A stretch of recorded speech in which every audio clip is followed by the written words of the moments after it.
오늘은 성령 강림 후 제1주 삼위일체 주일이자 평신도 주일입니다. 다 같이 일어나 찬송가 64장을 부르시면서 하나님을 예배하겠습니다.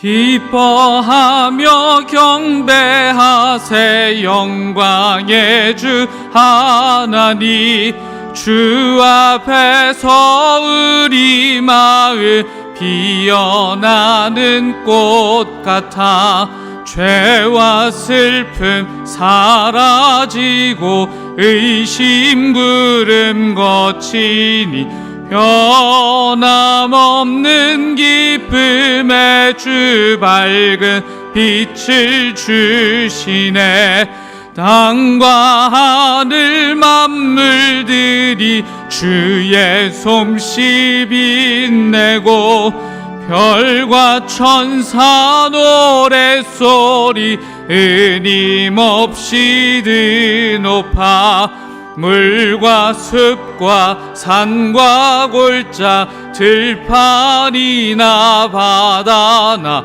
모든 만물 주의 사랑 기뻐 찬양하여라. 우리 주는 사랑이요 복의 근원이시니 삶이 기쁜 샘이 되어 바다처럼 넘치네. 아버지의 사랑 안에 우리 모두 형제 서로 사랑하게 도와주시옵소서. 새벽별의 노래 따라 힘찬 찬송 부르니 주의 사랑 줄이 되어 한맘 되게 하시네. 노래하며 행진하여 싸움에서 이기고 승전가를 높이 불러 께 영광 돌리세. 아멘. 여호와 우리 주여, 주의 이름이 온 땅에 어찌 그리 아름다운지요. 주의 영광이 하늘을 덮었나이다. 아멘.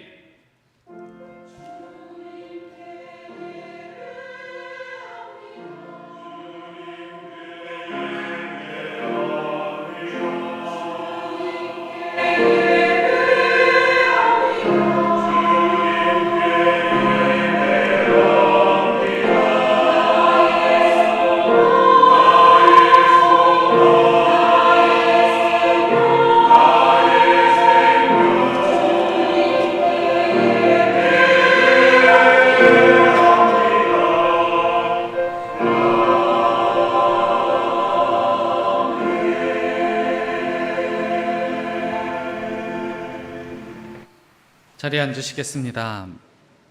교독문 137번 삼위일체 말씀을 교독합니다. 교독문 137번 삼위일체 말씀입니다. 예수께서 세례를 받으시고 곧 물에서 올라오실새 하늘이 열리고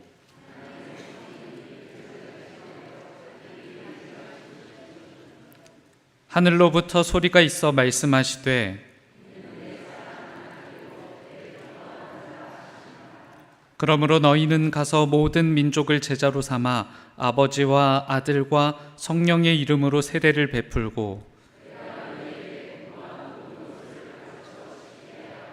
볼지어다 내가 세상 끝날까지 너희와 항상 함께 있으리라 하시니라.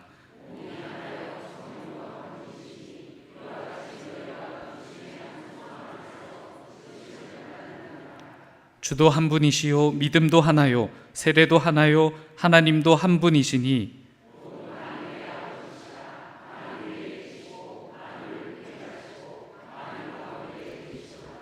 아멘. 사도신경으로 우리의 신앙을 고백합니다.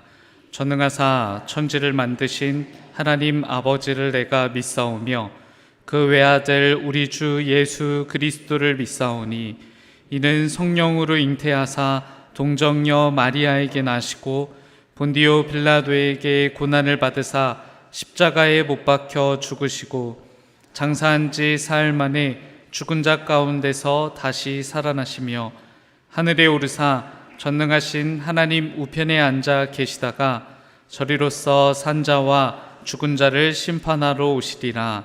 성령을 믿사오며 거룩한 공회와 성도가 서로 교통하는 것과 죄를 사하여 주시는 것과 몸이 다시 사는 것과 영원히 사는 것을 믿사옵나이다. 아멘.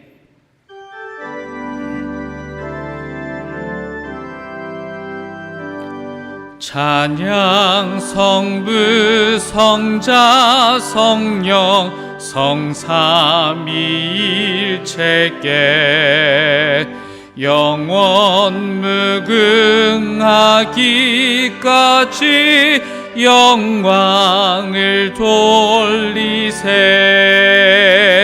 영광을 돌리세 아멘.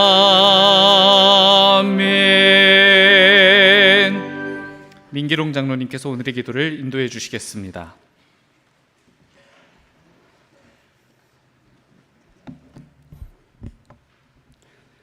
살아계셔서 우리의 삶을 주관하시는 하나님, 한 주간의 삶도 주님 안에 거하게 하시고 거룩한 주님의 날 예배의 자리에 나와 주님을 경배하게 하시니 감사를 드립니다. 우리가 드리는 예배 가운데 이 시간 성령 하나님으로 임재하시어 주의 은혜와 복음의 능력을 경험할 수 있도록 인도하여 주시옵소서. 이 나라와 민족을 사랑하시는 주님, 호국 보훈의 달을 맞이하여 이 땅을 지키기 위해 온몸과 삶을 바친 순국 선열들을 기억합니다.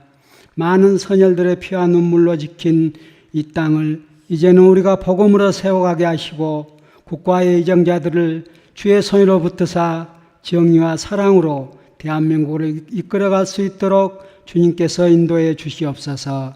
주께서 세우신 청릉감리교회를 이 시간 우리가 주님 앞에 올려드립니다. 우리 교회가 날마다 길 잃은 영혼을 주님께 인도하는 교회, 찬양과 기도가 끊이지 않는 교회, 성령의 역사가 넘쳐나는 교회 되게 하시고 서로 사랑으로 섬기며 이 땅의 빛과 소금의 역할을 감당해가는 교회 되게 하여 주시옵소서. 이를 위해 수고하시는 한철 담임 목사님을 기억하사 주의 능력의 팔로 붙드시고 영육간의 강건함을 허락하시어 주께서 맡기신 양들을 주께로 인도하기에 부족함 없도록 함께하여 주시옵소서. 부목사님들과 전도사님들, 교회를 섬기는 모든 손길들 또한 기억하시어 날마다 필요한 것들을 채우시는 주님의 손길을 삶에서 매 순간 경험하며 살아갈 수 있도록 여호와 이레의 축복 허락하여 주시옵소서. 찬양으로 예배를 섬기는 호산나 찬양들을 또 기억하사 그 입으로부터 울려 퍼지는 찬양이 주님의 마음을 기쁘게 하는 영의 노래, 사랑의 고백이 되게 하시고 듣는 우리가 그 찬양을 통해 주님의 사랑을 깨닫도록 은혜 더하여 주시옵소서. 정릉교회 교인들 각각의 삶의 행편을 아시는 주님, 날마다 우리 교우들이 주님 안에 거하게 하시고 홀로 눈물 지으며 주님을 찾을 때 그의 삶 가운데 주의 은혜를 더하시사 슬픔이 기쁨이 되어 주님의 영광을 세상에 비추는 복음의 증거된 삶 살아가도록 인도하여 주시옵소서. 사랑과 은혜의 주여, 오늘도 우리가 주님 앞에 겸손하게 나아갑니다. 이 시간 우리가 한 주간을 살아갈 영의 양식을 풍성히 채우게 하시고 주님께서 주시는 힘과 능력으로 세상에서 날마다 승리하는 삶 살아갈 수 있도록 도와주시옵소서. 이 모든 말씀 살아계신 예수 그리스도 이름으로 기도드립니다. 아멘.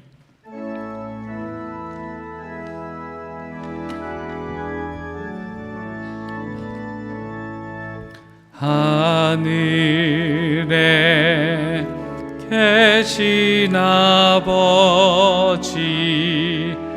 이름 거룩하사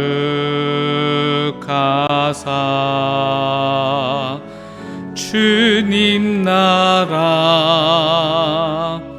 임하시고 뜻이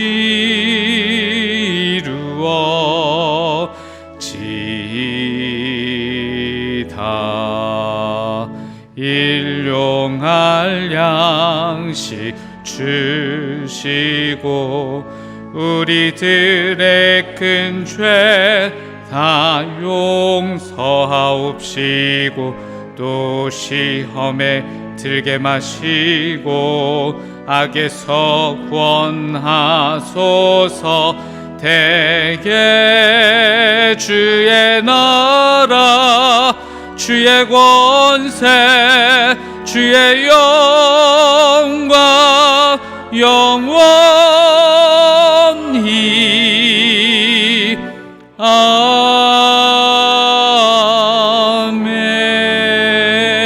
아멘.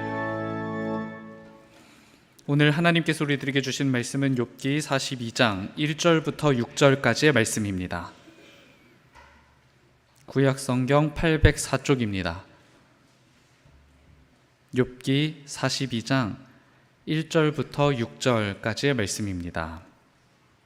하나님의 말씀이 선포될 때 다 같이 자리에서 일어나시겠습니다. 양지영 집사님께서 하나님의 말씀을 봉독합니다.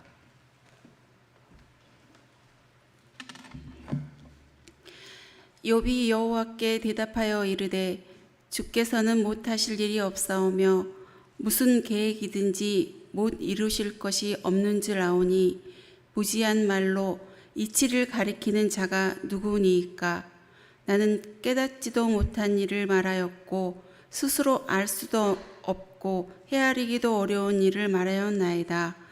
내가 말하겠사오니 주는 들으시고 내가 주께 묻겠사오니 주여 내게 알게 하옵소서. 내가 주께 대하여 귀로 듣기만 하였사오나 이제는 내 눈으로 주를 배움나이다. 그러므로 내가 스스로 거두어 드리고 티끌과 제 가운데에서 회개하나이다. 아멘.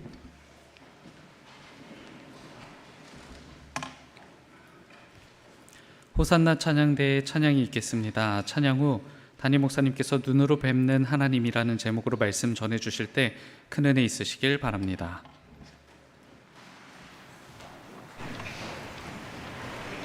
아멘.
주님을 예배하기 위해 주님의 이름으로 모인 이 자리에 주님의 은총과 사랑이 가득하기를 바랍니다. 오늘은 6월 들어 첫 번째 맞이하는 주일입니다. 몇 가지 의미가 있는 날이기도 합니다. 6월은 우리가 나라를 위해 희생한 그분들의 거룩한 희생을 기억하고 감사하는 날입니다. 특별히 오늘은 삼위일체 주일이기도 합니다. 삼위일체는 이렇게 신학적으로 설명을 하는 것보다는 우리의 삶으로 이해하는 것이 더 의미 있겠다라고 생각을 합니다.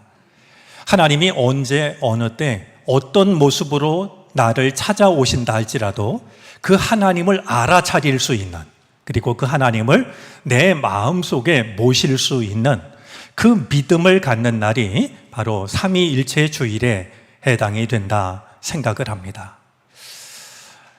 나를 찾아오시는 주님의 모습이 서로 다를 때가 있지만 그 주님을 우리가 믿음으로 이제 알고 그 주님을 내 마음속에 모실 수 있는 우리의 믿음이 되어지기를 바랍니다. 오늘은 또한 평신도 주일이기도 합니다. 평신도라는 말을 좀 적절한 단어로 바꿀 수 있었으면 하는 아쉬움이 있는데요. 이 교회 하나님 나라 일은 우리 목회자만이 하는 것이 아니라 우리 모두가 다 같이 주인공이라고 하는, 하나님의 일을 해나가는 주인이라고 하는 것을 확인하고 다짐하는 주일이기도 합니다. 여러분들 혹시 고들빼기와 쓴바귀의 차이를 알고 계시는지요? 이름이 낯선 분들도 계실 텐데 저기 사진이 이제 띄워져 있습니다. 우리 교회 초입에 있는 사진인데요. 얼마 전에 저렇게 피어 있었던 꽃입니다. 이맘때가 되면 흔하게 보는 꽃인데요.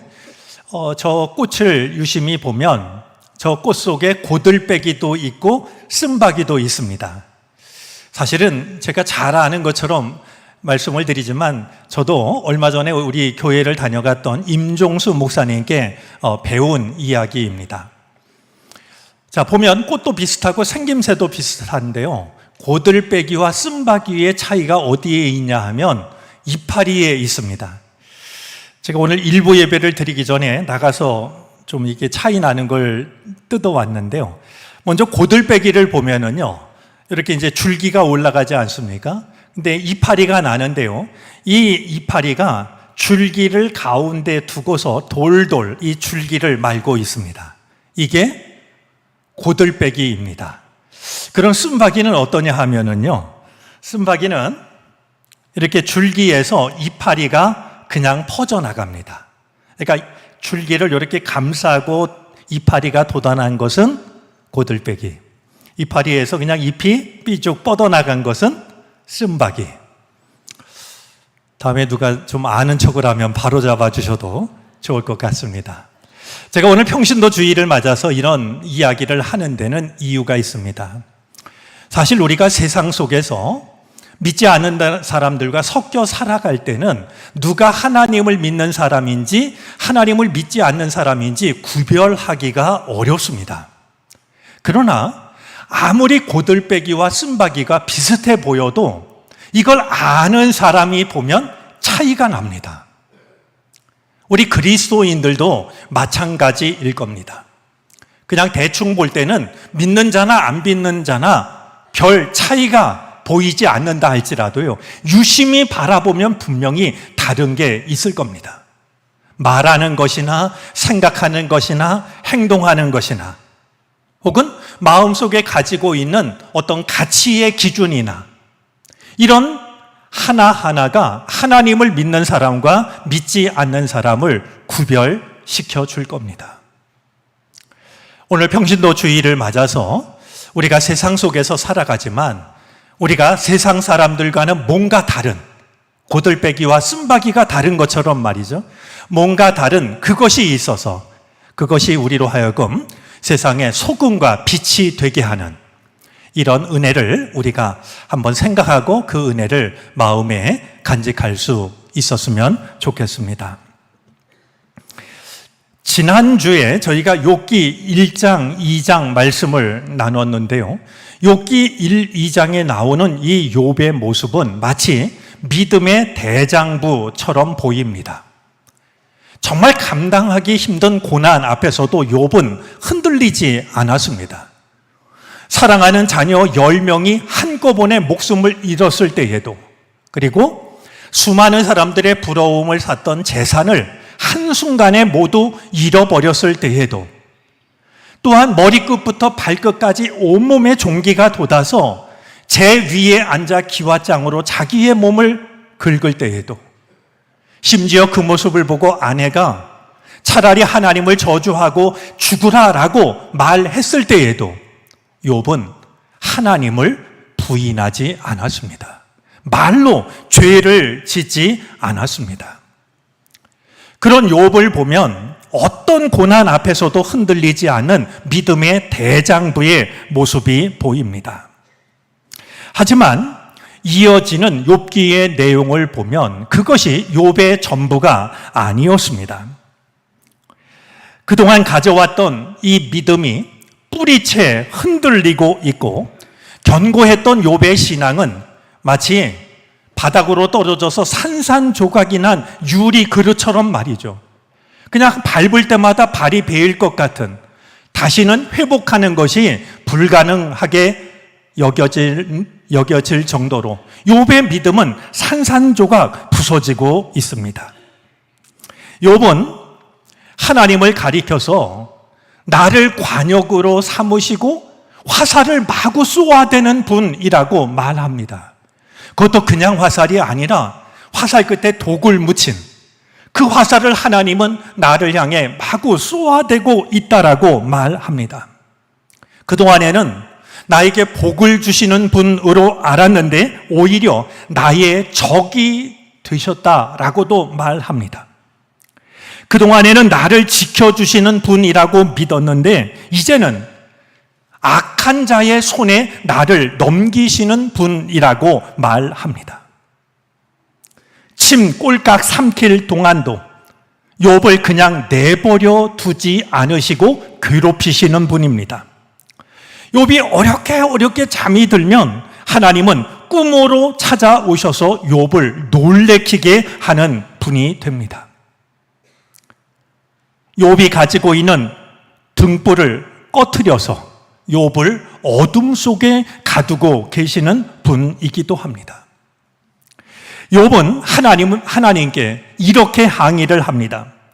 내가 무슨 대단한 존재라고 나를 지키십니까? 여기서 지킨다라는 말은 돌본다라는 뜻이 아니라 감시한다라는 뜻입니다. 하나님 앞에 내가 뭐라고 하나님은 밤낮으로 나를 감시하고 계십니까? 라고 말하고 있는 것이죠. 또한 욥은 하나님께 이렇게 항의를 하기도 합니다. 주님께서는 왜 숨어 계십니까? 왜 아무 말씀이 없으십니까? 정말 믿음의 대장부처럼 보였던, 어떤 고난 앞에서도 흔들림이 없었던 이 욥의 믿음이 왜 이렇게 달라진 것일까요? 욥의 믿음을 흔든 것은 과연 무엇일까요? 욥기를 보면 짐작이 되는 것이 있습니다. 그것이 전부라고 말할 수는 없지만 아주 중요한 이유가 있는데요. 욥을 찾아온 세 친구의 방문과 그 세 친구와 나눈 대화 때문이었습니다. 욥에게 큰 불행이 닥쳤다라는 말을 듣고 욥의 세 친구가 각기 흩어져 살던 곳에서 욥을 찾아옵니다. 사실 그 당시는 핸드폰도 없었고 이메일도 없던 시절인데요. 욥이 고난을 당했다라는 것을 듣고 흩어져 살던 세 친구가 욥을 찾아왔다라고 하는 것은 친구의 의미를 생각하게 합니다. 여러분, 친구라고 하는 것은요, 말하지 않아도, 또 아무리 멀리 떨어져 있어도 친구의 마음과 형편을 헤아리는 사람 아니겠습니까? 친구에 대한 말 중에 이런 말이 있습니다. 셋은 불가능하고 둘은 어렵고 하나면 족하다.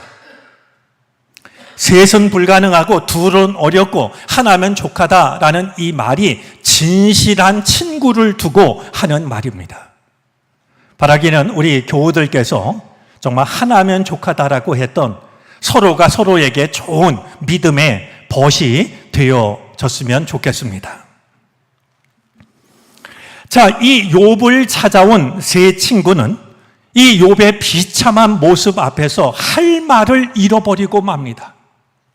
정말 그토록 하나님의 축복을 받으며 살아왔던 욥이 모든 것을 다 잃어버리고 제 가운데 앉아서 기와장으로 종기를 긁고 있는 모습을 보니 너무나도 기가 막혔던 것입니다. 그들은 욥을 보면서 자신들의 겉옷을 찢었습니다. 욥처럼 재를 뒤집었습니다. 욥처럼 바닥에 주저앉아서 일주일간을 보내며 아무도 어떤 말도 하지를 않았습니다. 단순한 기쁨이라는 책에 보면 고난 당하는 자 앞에서 우리가 가져야 될 태도는 두 가지밖에 없다라고 말합니다. 여러분, 누군가 고난을 당하는 자가 있으면 그 사람 앞에서 우리가 가져야 될 태도가 두 가지밖에 없다고 말하는데요. 하나는 함께 있어주는 것이고요. 다른 하나는 침묵하는 겁니다. 같이 있으면서 설교하는 게 아니고요. 그 아픔을 말없이 함께 나누는 것, 그것이 필요한 것이라고 일러주고 있습니다. 하지만 세 친구는 거기까지였습니다. 욥이 자기의 생일을 저주하면서 내가 태어나지 않았다면 얼마나 좋았을까 이렇게 탄식을 하자 참고 참았던 친구들의 말이 쏟아지기 시작합니다. 정말 그들의 말이 이 욥기를 가득 채우고 있는데요. 참고 참았기 때문이었을지 친구들의 말은 쉴 새 없이 물밀듯이 쏟아지기 시작합니다. 하나님께서 죄 없는 자를 심판하신 적이 있느냐? 정직한 사람이 망한 일이 있느냐? 사람은 자기가 심은 대로 거두는 법이다. 그러니 욥아, 너도 우리에게 말하지 않은 숨은 죄를 하나님 앞에 털어놓아라. 그리고 회개하면 하나님께서 너를 살려주실 것이다. 이 욥의 친구들이 하는 이야기를 들으면요, 구구절절 옳은 이야기입니다. 맞는 얘기입니다. 그러나 우리가 한번 돌아봐야 될 게 있습니다. 여러분, 우리가 누군가에게 상처를 주는 말들은 대개가 옳은 말들입니다. 맞는 말이 상처를 줍니다. 그래서 누군가 상처를 주는 말을 하고서 그가 그 뒤에 하는 말이 있죠. 내가 뭐 틀린 말 했어? 맞는 말이 상처를 줍니다. 왜 그러냐 하면 그 사람의 처지와 형편을 공감하지 않은 채 맞는 말만 하는 것은 비수처럼 그의 아픔에 상처를 내는 것이죠. 욥의 친구들이 욥에게 하는 말은 구구절절 옳은 말이었지만 욥의 아픔을 헤아리지 못하는 말이죠. 그래서 욥의 마음을 오히려 더 아프게 하는 말들이었습니다. 마침내 이 욥이 친구들에게 하소연을 합니다. 자네들 말은 이제 물릴 만큼 들었네. 그것도 위로라고 하는 건가? 그 장황한 연설은 끝도 없는가? 친구들은 욥에게 옳은 말을 쏟아놓고 있었지만 어느 것 하나 욥의 마음에는 위로가 되지 않았던 겁니다. 친구들의 말이 더 이상 마음에 와 닿지를 않을 때, 친구들과 더 이상 대화가 불가능하다라고 여겨질 때 욥은 하나님 앞에 자신의 마음을 쏟아 놓습니다. 아프고 상하고 괴로운 마음을 이젠 친구들이 아니라 하나님께 쏟아 놓기 시작을 합니다. 그것이 욥기 안에서 보면 하나님께 던지는 질문이기도 하고 하나님 앞에 내뱉는 항의이기도 합니다. 우리가 기억해야 될 게 있습니다. 욥의 위대함은 고난을 당할 때에도 그가 흔들리지 않았다라고 하는 데 있지 않습니다. 고난을 당하고 있지만, 그리고 고난의 이유를 알 수 없지만 이 욥은 단 한 번도 하나님을 떠나지 않았습니다. 비록 질문하고 항의를 하는 일이 있어도 욥은 하나님 앞에서 한순간도 하나님을 떠나지 않았다라고 하는 것이 욥이 우리들에게 보여주는 위대함입니다. 마치 간밤에 토네이도가 지나가고 모든 것이 다 황폐화되었지만 다음날 새벽에 고요한 새벽 시간이 찾아오는 것처럼 욥에게도 마침내 고요한 시간이 찾아옵니다. 특히 욥기를 마치는 욥기 42장에 이르르면 욥의 모습은 한없이 평안해 보입니다. 언제 폭풍우가 지나갔나 싶게, 언제 토네이도가 지나갔나 싶게 욥의 마음은 한없이 평안해 보이고 있습니다. 고난 속에서 질문과 항의를 했던, 그렇게 거친 시간을 보냈던 욥이 어떻게 평안한 모습을 가질 수 있었을까요? 결정적인 이유가 있습니다. 하나님께서 그동안 침묵하면서 욥의 질문과 항의를 받으셨던 하나님께서 마침내 욥을 찾아오십니다. 하나님은 폭풍 속에서 욥을 찾아오셨습니다. 그리고 이 욥에게 이렇게 말씀하십니다. 그동안 욥이 했던 말을 무지하고 헛된 말이라고 단언하시면서 이제 허리를 동이고 대장부답게 일어서서 내가 묻는 말에 대답을 해 보아라 말씀합니다. 그동안 욥이 했던 말은 참 그럴듯한 말이었고 고난당하는 자로서는 누구라도 그렇게 말할 수밖에 없는 말을 했지만 하나님께서 들으실 때는 욥의 말이 무지한 말이었고 헛된 말이었던 겁니다. 이 또한 우리가 잊어서는 안 됩니다. 우리가 아무리 멋진 말을 해도, 훌륭한 말을 해도, 또 경우에 맞는 말을 해도 하나님이 보실 때는 무지한 말일 수 있고 헛된 말일 수가 있다는 사실 말이죠. 하나님의 질문은 욥기 38장으로부터 41장까지 이어지게 되는데요. 숨가쁘게 이어지는 하나님의 질문 중에는 다음과 같은 질문들이 있습니다. 한번 우리 몇 가지 질문을 새번역 성경으로 좀 확인을 해보도록 하겠습니다. 내가 땅에 기초를 놓을 때에 네가 거기에 있기라도 하였느냐? 내가 그처럼 많이 알면 내 물음에 대답해 보아라. 내가 이 땅에 기초를 놓을 때에 내가 거기 있었냐고 알면 한번 대답해 보라고 하십니다. 누가 이 땅을 설계하였는지 너는 아느냐? 누가 그 위에 측량줄을 띄웠는지 너는 알고 있느냐? 무엇이 땅을 버티는 기둥을 잡고 있느냐? 누가 땅에 주춧돌을 놓았느냐? 바닷물이 땅속 모태에서 터져 나올 때에 누가 문을 닫아 바다를 가두었느냐? 바닷물이 온 세상을 다 뒤덮지 못하도록 바닷물의 문을 누가 닫았느냐라고 물으십니다. 내가 지금까지 살아오면서 내가 아침에게 명령하여 동이 트게 해본 일이 있느냐? 새벽에게 명령하여 새벽더러 제자리를 지키게 한 일이 있느냐고. 내가 수없는 아침을 맞았지만 너의 힘으로 아침을 밝게 한 적이 하루라도 있느냐고 묻고 계십니다. 바닷속 깊은 곳에 있는 물 근원에까지 들어가 보았느냐? 그 밑바닥 깊은 곳을 거닐어 본 일이 있느냐?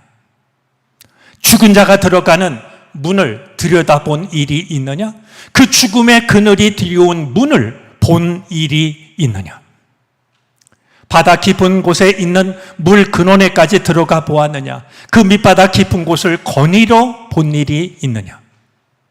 빛과 어둠이 있는 그곳이 얼마나 먼 곳에 있는지 그것을 보여줄 수 있느냐? 빛과 어둠이 있는 그곳에 이르는 길을 네가 아냐? 어디에 빛이 있는지 어디에 어둠이 있는지 그리로 가는 길을 내가 알고 있느냐? 눈을 쌓아둔 창고에 들어간 일이 있느냐? 우박 창고를 들여다본 일이 있느냐? 내가 북두칠성의 별대를 한데 묶을 수 있으며 오리온 성자를 묶은 띠를 풀 수 있느냐? 내가 하늘에 있는 별을 모아서 별자리를 만들 수 있고 별자리를 풀어서 그 별들을 흩을 수가 있느냐라고 묻고 있습니다. 하늘을 다스리는 질서가 무엇인지 아느냐? 또 그런 법칙을 땅에 적용할 수 있느냐? 까마귀 떼가 먹이가 없어서 헤맬 때에 그 새끼들이 나에게 먹이를 달라고 조를 때에 그 까마귀 떼에게 먹이를 마련하여 주는 자가 누구냐? 우리가 전혀 알지 못하는 곳에서 까마귀 새끼가 배가 고파서 부르짖을 때에 그들에게 먹이를 주는 자가 누구인지 너는 알고 있느냐? 물으십니다. 들사슴이 몇 달 만에 만삭이 되는지 아느냐? 언제 새끼를 낳는지 아느냐? 이 땅에 살아가는 수많은 생명들이 어떻게 새끼를 낳고 어떻게 새끼를 먹이는지 너는 알고 있느냐? 묻고 계십니다. 이렇게 수많은 질문을 하신 하나님께서 질문을 모두 마친 뒤에 욥에게 이렇게 말씀하십니다. 욥기 40장 2절인데요. 전능한 하나님과 다투는 욥아, 내가 나를 꾸짖을 셈이냐? 내가 나를 비난하니 어디 나에게 대답하여 보아라. 여러분, 하나님께서 욥에게 던지신 질문을 우리가 하나하나 생각하면 욥이 그러했듯이 우리도 유구무원이 되고 맙니다. 사실 고난을 당하면서 하나님께 하고 싶은 말이 너무 많았던 욥이었지만 하나님께서 되물으시는 질문 앞에 서고 나니까 욥으로서는 어떤 것 하나도 대답을 할 수가 없는 것이었습니다. 하나님은 우주 만물을 창조하신 분이고 욥은 하나님께서 지으신 피조물 중에 하나였을 뿐입니다. 마침내 욥이 항복을 하듯이 이렇게 말합니다. 40장 4절 5절 말씀입니다. 저는 비천한 사람입니다. 제가 무엇이라고 감히 주님께 대답할 수 있겠습니까? 다만 손으로 입을 막을 뿐입니다. 이미 말을 너무 많이 했습니다. 더 할 말이 없습니다. 오늘 우리가 읽은 그리고 생각하려고 하는 본문은 하나님의 모든 질문을 다 들은 욥이 최종적으로 하나님께 대답을 하고 있는 내용입니다. 이제 오늘 42장 2절 3절 말씀을 보면 욥이 주님 앞에 이렇게 대답을 합니다. 주님께서는 못하시는 일이 없으시다는 것을 이제 저는 알았습니다. 주님의 계획은 어김없이 이루어진다는 것도 저는 깨달았습니다. 잘 알지도 못하면서 감히 주님의 뜻을 흐려놓으려 한 자가 바로 저입니다. 깨닫지도 못하면서 함부로 말을 하였습니다. 제가 알기에는 너무나 신기한 일들이었습니다. 하나님 앞에 완전히 항복을 하고 있는 욥의 마음이 묻어납니다. 이 욥의 마지막 대답 중에서 참으로 인상적인 대답이 있습니다. 고난을 통과한 사람만이 할 수 있는, 하나님 앞에서 잘못된 생각을 모두 내려놓은 사람만이 할 수 있는 눈부신 고백입니다. 욥기 42장 5절 말씀인데요. 우리가 성경에서 좀 다른 말씀을 잊어버려도 이 말씀은 기억했으면 좋겠다 싶은 그런 말씀 중에 하나입니다. 우리 42장 5절 말씀을 좀 한 목소리로 읽어주시겠습니까?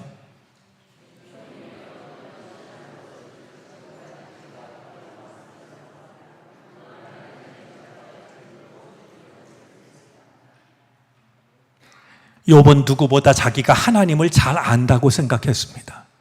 누구보다 하나님을 잘 믿는다고 생각했습니다.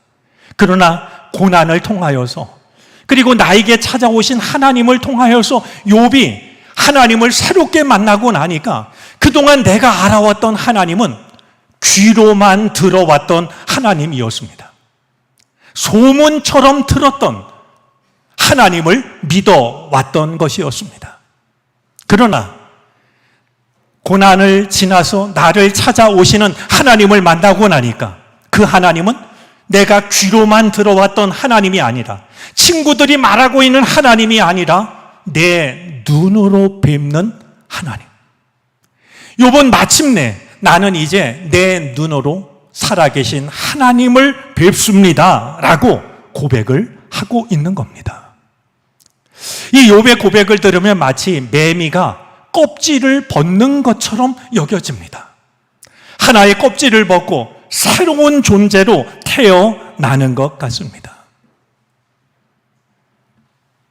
오늘 우리들의 믿음이 귀로 들은 것이 전부인 그런 믿음이 아니었으면 좋겠습니다. 누군가가 들려준 하나님에 관한 이야기가 내가 믿는 하나님을 향한 믿음의 전부가 아니기를 바랍니다. 우리는 우리의 삶 속에서 살아계신 하나님을 내 눈으로 뵙는 일이 필요합니다. 욥은 그것을 우리들에게 들려주고 있는 겁니다. 당신에게 필요한 하나님은 누군가가 이야기한 귀로 들은 하나님이 아니라 당신이 당신의 삶 속에서 만난 당신의 눈으로 뵌 하나님이라고. 그것이 바로 욥기가 우리에게 전해주고 있는 선물이자 욥이 우리에게 전해주고 있는 선물인 것입니다. 오늘 본문을 만나면 몇 번이라도 떠오르는 이야기가 있습니다. 앞을 못 보는 맹인 두 사람이 있었는데 이 두 사람을 잘 아는 사람이 두 사람을 서로 소개시켜 주었습니다. 서로 교제를 하다 사랑을 하게 돼서 결혼을 하게 됐죠. 서로의 딱한 형편을 너무나 잘 아니까 서로 이해하고 도와주고 행복하게 살았습니다. 한 10년 살다 보니까요, 그동안 의술도 발달이 됐고 돈도 좀 모아졌고 두 사람이 손을 잡고 병원에 가서 검사를 했더니 참 좋은 소식을 듣게 됩니다. 수술을 하면 둘 다 눈을 뜰 수 있을 거라는 얘기였습니다. 날짜를 정했고요. 두 사람이 가서 수술을 받았는데요. 하나님이 축복해 주셨겠죠? 두 사람이 수술을 받고 나서 눈을 뜨게 됐습니다. 회복실에서 두 사람이 만나게 됐는데요. 이게 얼마나 기가 막힌 만남입니까?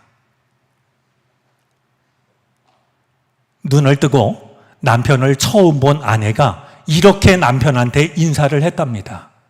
듣기는 많이 들었는데 뵙기는 처음입니다. 그동안 목소리로 우리 아내가 얼마나 예쁠까, 목소리를 들으면서 우리 남편이 얼마나 듬직할까, 듣기는 많이 들었는데 뵙기는 처음이라고 말이죠.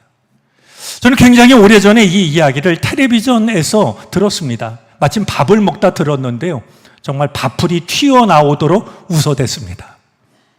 그런데 가만히 생각해 보니까요, 그 이야기는 하나님 앞에서 우리가 드릴 수 있는 최고의 고백이라고 여겨졌습니다. 듣기는 많이 들었는데 뵙기는 처음입니다.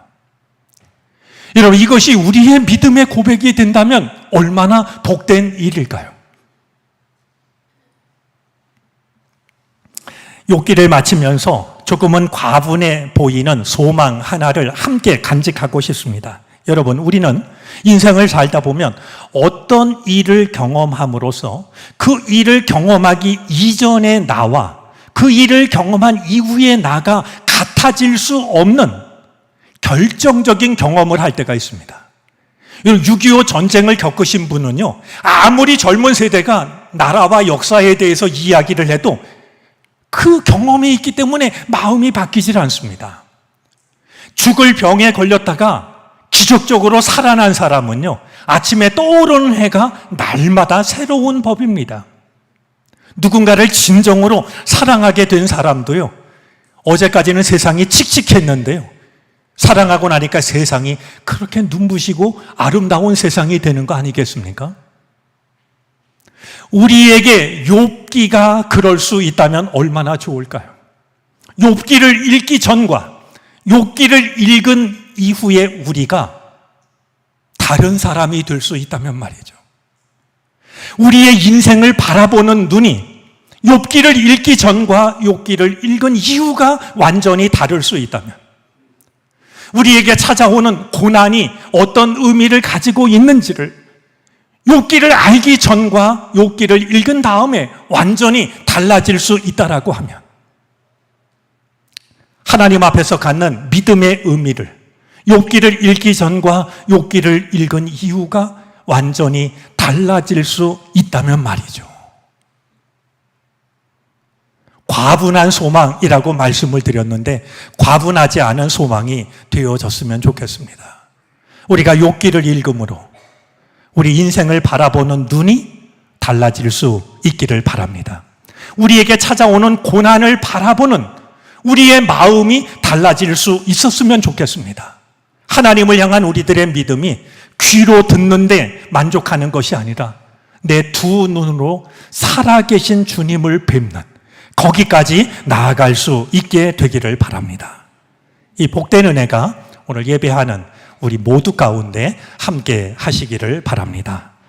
기도드리겠습니다. 하나님, 오늘 우리가 주께 드리는 기도는 간절하고 가난합니다. 우리가 믿는 하나님이 귀로 들은 하나님에 머물지 않게 하옵소서.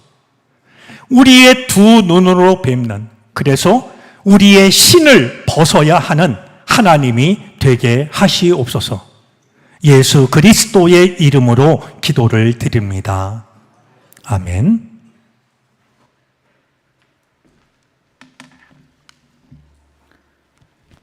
찬송가 540장을 찬송합니다. 마지막 절을 부르실 때 다 같이 자리에서 일어나 드리신 예물을 하나님께 봉헌하시겠습니다.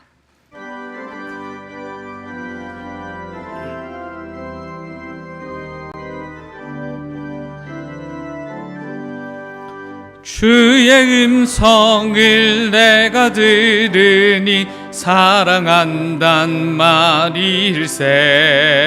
믿는 마음으로 주께 가오니 나를 영접하소서. 내가 매일 십자가 앞에 더 가까이 가오니 구세주의 흘린 보배 피로써 나를 정케 하소서. 주여 넓으신 은혜 베푸사 나를 받아주시고 나의 품은 뜻 주의 뜻같이 되게 하여 주소서. 내가 매일 십자가 앞에 더 가까이 가오니 구세주의 흘린 보배 피로써 나를 정케 하소서. 주의 보좌로 나아갈 때에 어찌하니 기쁠까. 주의 얼굴을 항상 배우니 더욱 친근합니다. 내가 매일 십자가 앞에 더 가까이 가오니 구세주의 흘린 보배 피로써 나를 정케 하소서. 우리 구주의 넓은 사랑을 측량할 자 없으며 주가 주시는 참된 기쁨도 헤아릴 수 없도다. 내가 매일 십자가 앞에 더 가까이 가오니 구세주의 흘린 보배 피로써 나를 정케 하소서. 아멘.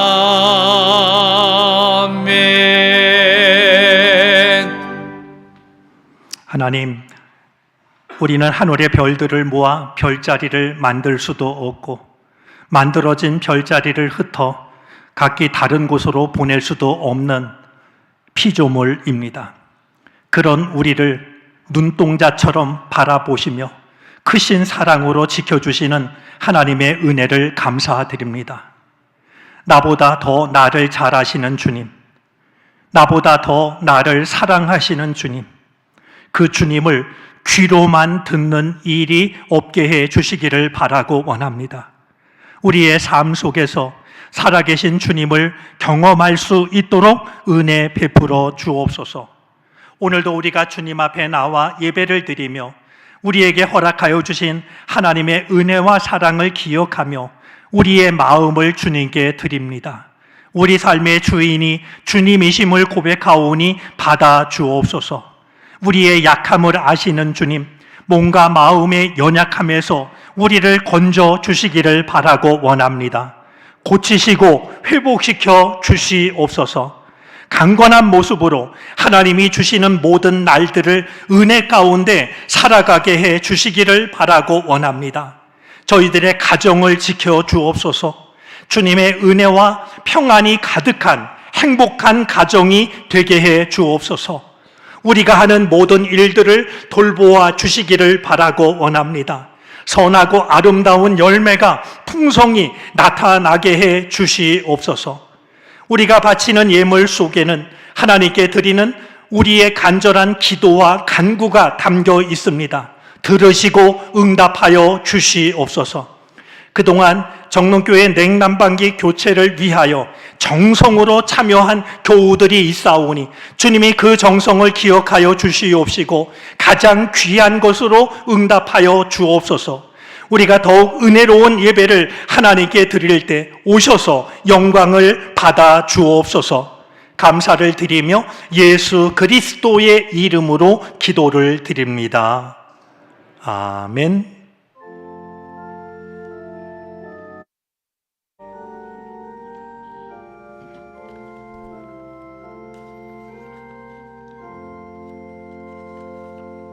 자리에 앉으시겠습니다. 교회 소식을 전합니다. 주보의 3쪽과 4쪽을 참고해 주시기 바랍니다. 오늘은 평신도 주일로 지킵니다.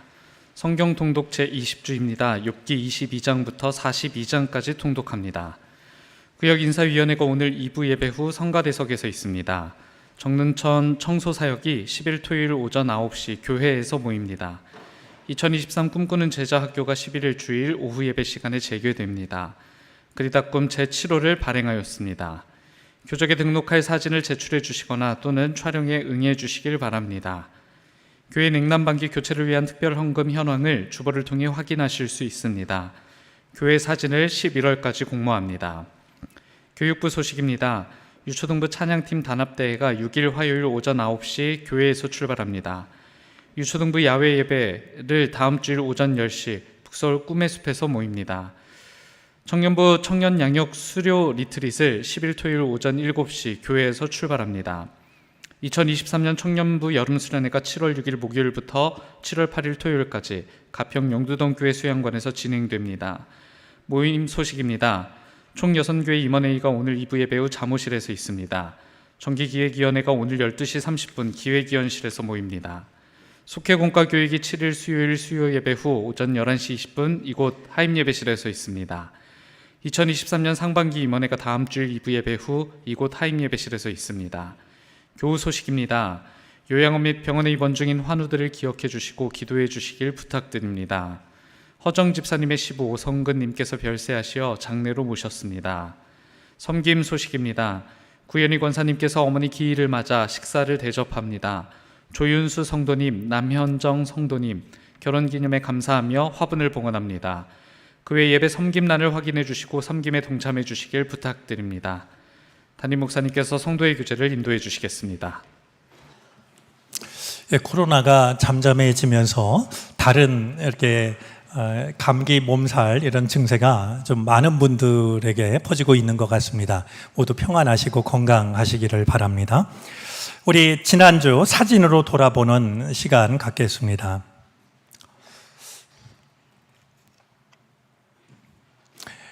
먼저 저 십자가가 어둠 속에 보이는데요. 저 사진은 월삭 새벽 기도의 사진입니다. 저희가 매달 초하루가 되면 새로운 한 달을 우리 함께 이 하임 예배실에서 예배를 드리면서 새로운 한 달을 맞이하는데요. 기억하셨다가 우리 월삭 새벽 기도에 새로운 한 달 새벽 예배에 참석하시면 좋을 것 같습니다. 자, 두 번째 사진은 식당 사진인데요. 우리 수요일 날 우리 어르신들께서 할렐루야 찬양대로 찬양을 해주고 계십니다. 노찬호 장로님께서 우리 할렐루야 찬양 대원들 식사 대접을 해주셔서 맛있게 드시고 있는 장면입니다. 고맙습니다. 다른 광고는 주보를 참조해 주시고요.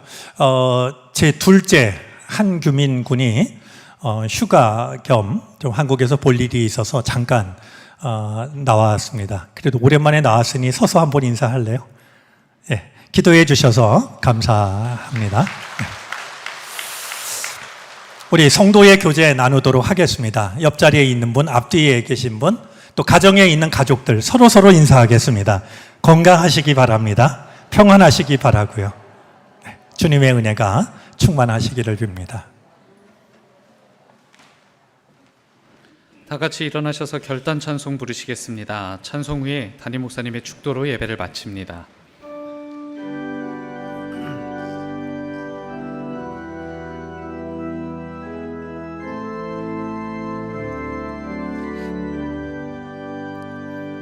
내 손을 주께 높이 듭니다. 내 찬양 받으실 주님, 내 맘을 주께 활짝 엽니다. 내 찬양 받으실 주님, 내 손을 주께 높이 듭니다. 내 찬양 받으실 주님, 내 맘을 주께 활짝 엽니다. 내 찬양 받으실 주님, 슬픔 대신 일학을 제 대신 화관을 근심 대신 찬송을 찬송의 옷을 주셨네. 슬픔 대신 일학을 제 대신 화관을 근심 대신 찬송을 찬송의 옷을 주셨네.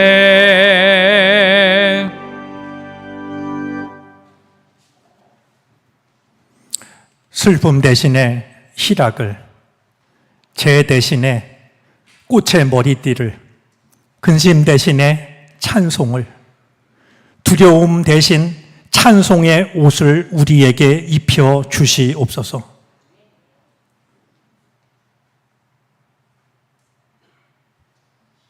귀로만 듣는 하나님을 지나 내 눈으로 주님을 뵙는 은총에 이르를 수 있도록 우리를 찾아오시는 주님, 우리의 마음을 여시고 우리의 믿음을 열어 주시옵소서.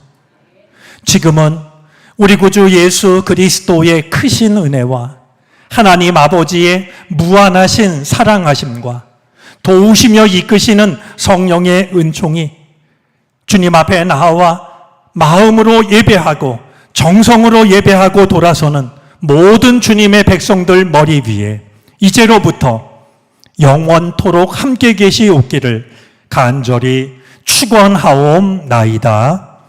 아멘.